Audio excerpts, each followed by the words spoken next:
ನಿನ್ನೆ ಪ್ರಚಾರಕ್ಕೆ ಹೋಗಿದ್ರಿ. ಪ್ರಚಾರ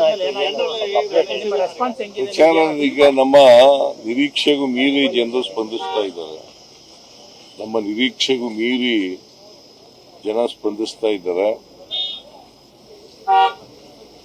ಬಿಜೆಪಿಯವರು 4 ವರ್ಷ ಅಧಿಕಾರ ಮಾಡಿ ಏನು ಮಾಡಲಿಲ್ಲ ಅಂತಕ್ಕಂಥದ್ದು ಜನಗಳಿಗೆ ಗೊತ್ತಾಗಿದೆ.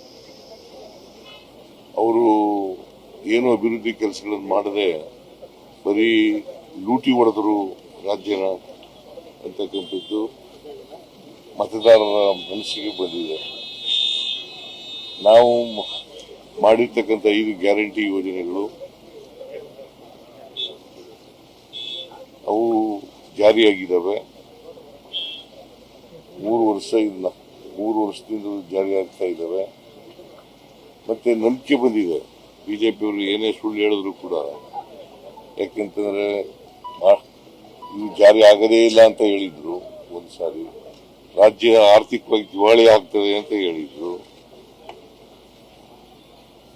ಖಜಾನೆ ಖಾಲಿ ಆಗ್ಬಿಡ್ತದೆ ಅಂತ ಹೇಳಿದ್ರು, ಅಭಿವೃದ್ಧಿ ಕೆಲಸಗಳು ನಡೀತಾ ಇಲ್ಲ ಅಂತ ಹೇಳಿದ್ರು. ಆಮೇಲೆ ಕಳೆದ ಲೋಕಸಭಾ ಚುನಾವಣೆ ಆದ್ಮೇಲೆ ನಿಲ್ಲಿಸ್ಬಿಡ್ತಾರೆ ಅಂತ ಹೇಳಿದ್ರು. ಈಗ ಮುಂದುವರಿಸ್ತಾ ಇದ್ದೇವೆ. ಪ್ರತಿ ವರ್ಷನೂ ಕೂಡ ಸುಮಾರು 52,000 ಕೋಟಿ ರೂಪಾಯಿಗಳನ್ನ ಖರ್ಚು ಮಾಡ್ತಾ ಇದ್ದೀವಿ. ಪ್ರತಿ ವರ್ಷನೂ ಕೂಡ 52,000 ಕೋಟಿ. ಮಾರ್ಚ್ 24ರವರೆಗೆ 1,31,000 ಕೋಟಿ ಖರ್ಚು ಮಾಡಿದ್ದೀವಿ. ಮಾರ್ಚ್ 31ರೊಳಗೆ 1,31,000 ಕೋಟಿ ಖರ್ಚು ಮಾಡಿದ್ದೀವಿ.